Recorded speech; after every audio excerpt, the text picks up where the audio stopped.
Hello and welcome to a new episode of Other Record Labels. I'm your host, Scott Orr. Thank you so much for listening in, where we talk about the art and culture of running a record label. And when I do these little episodes, and this might be a short one, it might be a long one, I'm not sure. But when I do these episodes, I really want us to kind of sit back and think about some of the, hopefully you find some practical tips in this, but I really also want to think about some of the bigger picture philosophical things about running record labels and being involved in the music scene. And the music scene has this certain identity that has been established by like TV shows and movies and articles written about how evil record labels are and how little money there is in the music industry.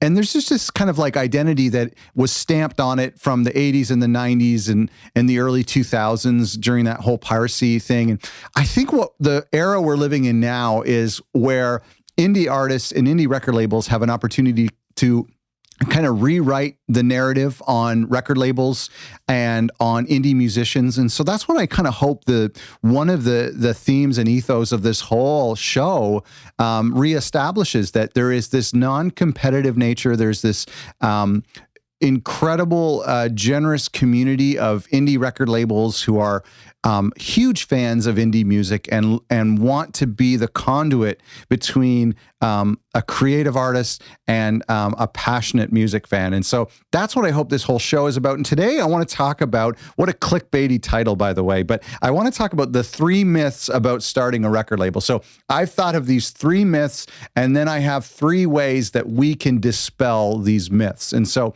the funny thing is that at Thanksgiving or Christmas, when we're talking to our family and we're saying that we're running record labels, which is always a really uncomfortable conversation, but you might hear some of these myths. You might hear some of these statements from people who aren't too familiar or who are just kind of going off of cliches that they've heard. Before we do, I want to encourage you to go to our website, otherrecordlabels.com. I am just injecting that site with as many resources that I can get my hands on. Of course, we have our brand new marketing course that you can check out, but we also have stuff like our How to Start a Record Label checklist, a marketing checklist, a link to our Facebook group. Please come over and join the 500 members we have there. So go to our website, otherrecordlabels.com, to check that out. Here are the 3 myths about record labels. Okay, are you ready? Come on. It is very clickbaity. I get it, but it worked, right? You're listening. Okay, number 1, there's no money in the arts. I talked about this in our course and in one of the conclusion videos, and I want to share this story with you. But my cousin got signed to a record label when I was young, and he was about maybe 6, 7 years older than me. And this was about 20 years ago. And I was a teenager, naive. I loved music. I loved buying records. He got signed to a label. And he moved to Nashville, and he met a couple of the artists that I was familiar with. And I remember asking him when I saw him later, I was asking him about a certain rock band, and I was asking if they lived in a mansion or like, were they millionaires? And he laughed, as we all would laugh now, because the truth is they were poor. They were all living in this, sharing one bedroom apartment, and they had this broken down touring van, and they were, we know now because of social media what a lifestyle of an indie artist was. But I just kind of assumed, because they had a CD out, that they were millionaires. That was what was going on in my 14-year-old brain at the time.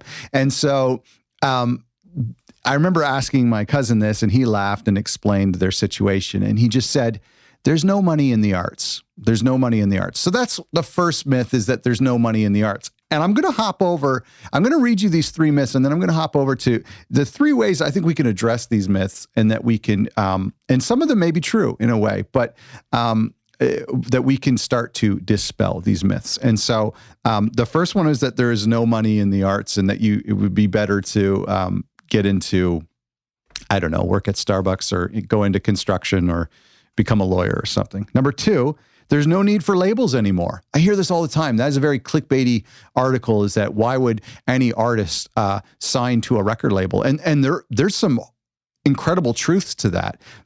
In fact, artists are recording in their bedrooms, they're mastering online or in their bedrooms, doing a great job. They're networking with people. And it starts to beg the question, why do you need a distributor? Why do you need a record label? Why do you need a mix engineer or a mastering engineer? There's a ton of these questions that are kind of being reevaluated today, which I think is really cool.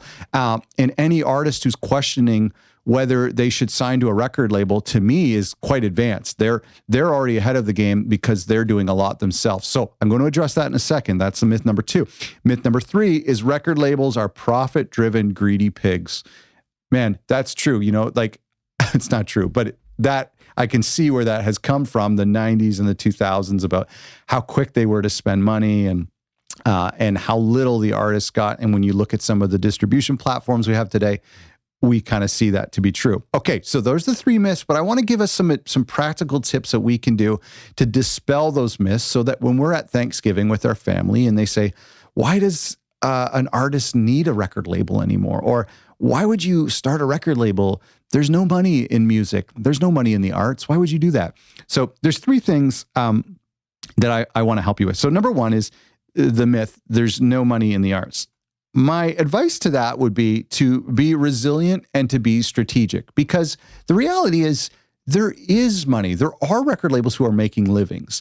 We've talked to record labels who break that incredible threshold of getting to quit their day job. And the labels I talk to, that is like the number 1 dream, is to quit their part-time job, doing something they're not passionate about, to run the record label that they are passionate about. And there are labels that we talk to who have done that. There are, of course, incredible indie record labels who have stayed true to the art and stayed true to their music, but have been able to make a living and to be sustainable and to create a living for their artists to be sustainable. And so we know that they're able to do that. And part of the show is to uncover how did they do that.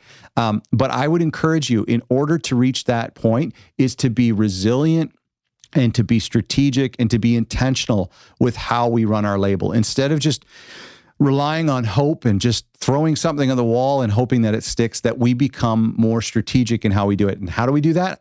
We start by listening to this podcast. We start by learning from the labels that we admire and that we love.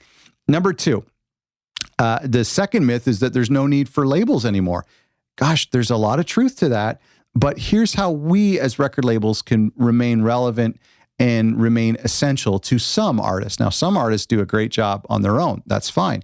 But the way I think that we can remain relevant for artists is to over-deliver.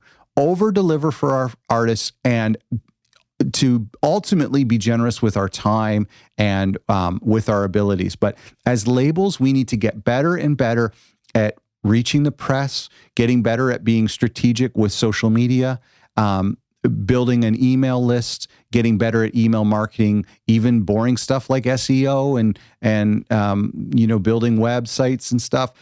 We need to get better at being a label overall so that when an artist joins our team, that we can over deliver to that artist. So when an artist is now working on their next album and they're thinking, should I release this on my own?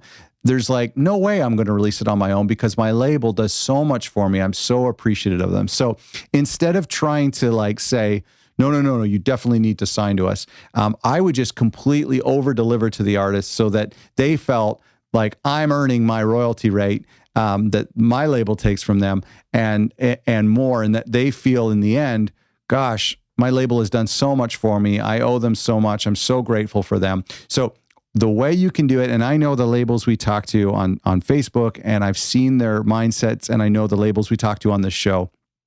I know that is their heart, that is their mindset, is over-delivering to their artists. So keep doing that. The third and final myth we're going to address is record labels are profit-driven, greedy pigs, or whatever. The way we can dispel that is to be transparent and to be generous. And we've talked about this on plenty other episodes, but there's a huge importance to being transparent about money with our artists and to being generous wherever we can, working hard for them, like I said, over-delivering to them, giving them every opportunity where it's possible. I know a couple labels who will pay for a pressing or a duplication and then will let the artist benefit from that. as much as possible. So I think anytime where we can be transparent and say, look, here is the expenses for pressing this vinyl. Here's all of where I've spent this money. Here's all the effort that I've done. And here's the income that we've got, and lay it all out for them so that they can say, you know what, if I were on my own, I would be doing the same kind of thing, except I would be having to carry the weight and carrying this expenses all myself. So I think it's really important when people say that, oh, labels are just out there to take your money. We can say, I think it's imperative for us to be extremely transparent and extremely generous with our artists. So I hope you found that helpful. Yeah, and I apologize for doing an episode that is so clickbaity, but to be transparent, I want you to listen to this. So anyway, thanks so much for listening. And I please go to our website, otherrecordlabels.com, to get more resources for your label, and good luck with your label. And you know, I think back to some of the interviews that we've done, and I think it's imperative for us to try to rewrite the narrative on record labels as a whole, and to and you know, obviously, you know, I'm passionate about labels, but I do think there's an incredible place for labels, and I do think there is an incredible chance for us to be faithful partners with our artists, so that artists are grateful for us and we're grateful for the artists, and it just creates this perfect synergy, if you will. Thanks so much for listening.